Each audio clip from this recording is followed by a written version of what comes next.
Gowri's cook ട്യൂബിലേക്ക് എല്ലാവർക്കും സ്വാഗതം. ഇന്ന് ഹൽവ ഉണ്ടാക്കാൻ പോകുന്നത് ഏറെ ഔഷധ ഗുണങ്ങൾ അടങ്ങിയിട്ടുള്ള നാടൻ കുമ്പളങ്ങ വെച്ചിട്ടാണ് ഉണ്ടാക്കുന്നത്. വീഡിയോ കാണാം. പ്ലാവിൻ്റെ ഏറ്റവും മുകളിലായിട്ട് കുമ്പളങ്ങ നിൽക്കുന്നത്. സൂര്യപ്രകാശം കിട്ടുന്നതിന് വേണ്ടി ഇതങ്ങ് പടർന്ന് മുകളിലേക്ക് പോകും.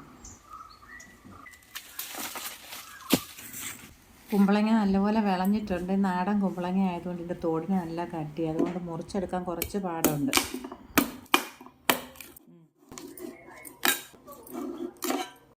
തോട് ചെത്തി മാറ്റിയ ശേഷം ഇതുപോലെ 4 കഷ്ണങ്ങളായിട്ട് മുറിച്ചിട്ട് അരി എടുത്ത് കളയുന്ന എളുപ്പം.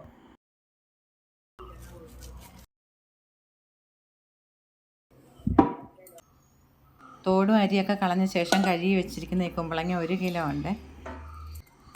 വലിയ കഷ്ണം ആയതുകൊണ്ട് നടുക്കൂടെ ഒന്ന് പിളർത്തിയ ശേഷം ഇതുപോലെ കൊത്തിയിട്ട് കനം കുറച്ച് വേണം അരിഞ്ഞെടുക്കേണ്ടുന്നത്. എനിക്ക് പിച്ചാത്തിയിൽ അരിയുന്ന സൗകര്യം ഗ്രേറ്റ് ചെയ്തും എടുക്കുക. അത് അവസാനം ഒന്ന് കാണിക്കാം. പിച്ചാത്തി കൊണ്ട് അരിയാൻ പ്രയാസമുള്ളവർക്ക് ഇങ്ങനെ ചെയ്താലും മതി. ഇനി നമുക്കിത് പ്രഷർ കുക്കറിൽ വെച്ചിട്ടൊന്ന് വേവിച്ചെടുക്കാം. അതിന് വേണ്ടി 1/4 കപ്പ് വെള്ളം കൂടെ ചേർക്കുന്നുണ്ട്. കുമ്പളങ്ങ വെള്ളമുണ്ട്, എന്നാലും സ്റ്റീൽ കുക്കർ ആയതുകൊണ്ട് ചിലപ്പോൾ അടിക്ക് പിടിക്കാനുള്ള സാധ്യത ഉള്ളത് കൊണ്ടാണ് വെള്ളം ഒഴിക്കുന്നത്. ഇപ്പോൾ ചെറിയ ബർണറിൽ മീഡിയം ഫ്ലെയിമിലാണ് വെച്ചിട്ടുള്ളത്. 1-2 പ്രാവശ്യം ഇളക്കി കൊടുത്തിട്ടുണ്ടായിരുന്നു. വെള്ളം ഇറങ്ങി തുടങ്ങിയിട്ടുണ്ട്. ഇനി അടച്ചു വെച്ച ശേഷം സ്റ്റീം വന്നതും ഇതേ ഫ്ലെയിമിൽ തന്നെ വയ്ക്കുന്നത്. 1 വിസിൽ വന്ന ശേഷം ഓഫ് ചെയ്യുക.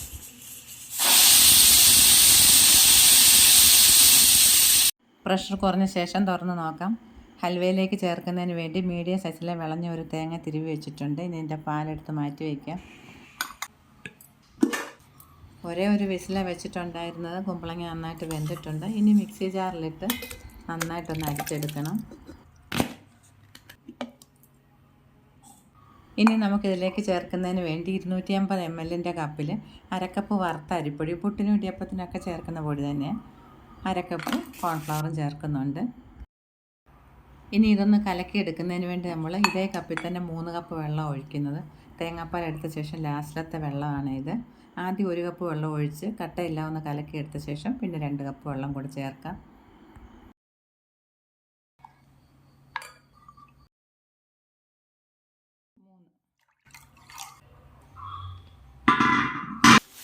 ഒരു കിലോ പഞ്ചസാരയും കൂടെ 2 കപ്പ് വെള്ളം ഒഴിക്കുന്നുണ്ട്. പഞ്ചസാര നല്ലപോലെ ഒന്ന് ഉരുകി നന്നായിട്ട് തിളച്ച് കഴിയുമ്പോൾ അതിലേക്ക് നമ്മൾ അരച്ച് വെച്ചിരിക്കുന്ന കുമ്പളങ്ങ ചേർക്കാം. ഇനി കോൺഫ്ലവറും അരിപ്പൊടിയും കൂടെ കലക്കി വെച്ചിരിക്കുന്ന ഒന്ന് അരിച്ച് വേണം ചേർക്കേണ്ടത്. ഇതുപോലെ 1 ലിറ്റർ തേങ്ങാപ്പാൽ അതിലേക്ക് ചേർക്കുന്നത്. തിരുവിയെടുത്ത തേങ്ങ മിക്സി ജാറിലിട്ട് 2 പ്രാവശ്യമായിട്ടൊന്ന് അടിച്ച ശേഷം ഇളം ചൂടുള്ള 1 ലിറ്റർ വെള്ളത്തിൽ മൊത്തത്തിൽ കലക്കി പിഴിഞ്ഞരിച്ച് വെച്ചിട്ടുള്ള പാലായത്. ഇനി വിറകടുപ്പിൽ വെച്ചിട്ട് ഹൽവ ഉണ്ടാക്കാൻ പോകുന്നത്. ഗ്യാസ് അടുപ്പിലാകുമ്പോൾ ഒരുപാട് സമയമാവും. വിറകടുപ്പിലാണെങ്കിലും കുറേ സമയം വേണ്ടി വരും. എന്നാലും ഗ്യാസ് അടുപ്പിനേക്കാളും കുറച്ചും കൂടെ വേഗത്തിലായി കിട്ടും. 1/4 ടീസ്പൂൺ ഉപ്പ് പൊടിയും കൂടെ ചേർക്കുന്നുണ്ട്. ഇങ്ങനെ കുറുകി വരുന്ന സമയത്ത് വേണം ഇടയ്ക്കിടയ്ക്ക് നെയ്യ് ചേർത്ത് കൊടുക്കേണ്ടത്. കൈവിടാതെ ഇളക്കിക്കൊണ്ടിരിക്കണം, അടിക്ക് പിടിക്കരുത്. തീ കുറച്ച് ഇടുകയും വേണം.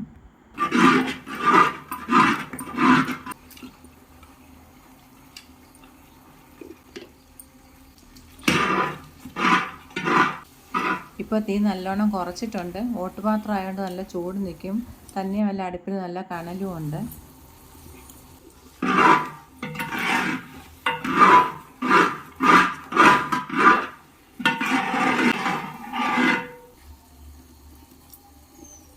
ഹലുവയുടെ പാകത്തിന് മൂത്തിട്ടുണ്ട്. നമ്മൾ ഏത് ഷേപ്പിൽ അത് ഉരുട്ടിയാലും അങ്ങനെ തന്നെ വരുന്നുണ്ട്. ഈ സമയത്ത് 1 ടേബിൾ സ്പൂൺ ഏലക്കയുടെ അരി പൊടിച്ചും കൂടെ ചേർക്കാം. പറങ്ങേൻ്റെയും മുന്തിരി ആദ്യമേ നെയ്യിൽ വറുത്ത് വെച്ചിട്ടുണ്ടായിരുന്നു. ഇനി കുറച്ച് ചേർത്ത ശേഷം പാത്രത്തിൽ നെയ്യ് പുരട്ടിയിട്ട് അടിയിൽ കുറച്ച് ചേർക്കാം. അതിനുശേഷം മുകളിലും കൂടെ ബാക്കി ചേർത്ത് കൊടുക്കാം. തേങ്ങാപ്പാൽ ചേർത്ത് ഇതുപോലെ ഹൽവ ഉണ്ടാക്കുമ്പോൾ നല്ല ടേസ്റ്റാണ്. ചേർക്കാതെയും ഉണ്ടാക്കാം. അതുപോലെ നമ്മൾ 1 കിലോ പഞ്ചസാര എടുത്തിട്ടുള്ള നല്ല മധുരമുണ്ട്. മധുരം കുറച്ച് മതി എന്നുള്ളവർക്ക് 3/4 കിലോ പഞ്ചസാര ചേർത്താൽ മതിയാവും. സ്പൂൺ വെച്ച് ഇതുപോലെ തേച്ച് കൊടുക്കുമ്പോൾ നല്ലൊരു ഷേപ്പ് കിട്ടും. ഇനി ബാക്കിയുള്ള പറങ്ങേൻ്റെയും മുന്തിരിങ്ങയും കൂടെ ഇതിലേക്ക് ചേർക്കാം. ഹലുവ സെറ്റായി കിട്ടാൻ ഒരു 4-5 മണിക്കൂറാവും. നമ്മുടെ ഹലുവയിൽ ഏലക്കാപ്പൊടി ചേർക്കുന്നതിൻ്റെ വീഡിയോ കിട്ടിയിട്ടില്ല കേട്ടോ, ക്ഷമിക്കണം. ഹൽവ ഈ ഒരു പാകത്തിൽ മൂപ്പിച്ചെടുത്താൽ കുറേ ദിവസം കേടാകാണ്ടിരിക്കും. ഞാനിത് കഴിച്ച് നോക്കി. നെയ്യുടെയും ഏലക്കയുടെയൊക്കെ നല്ല ടേസ്റ്റുണ്ട്. നിങ്ങളുടെ അഭിപ്രായങ്ങളൊക്കെ പറയണം. വീണ്ടും കാണാം. നന്ദി, നമസ്കാരം.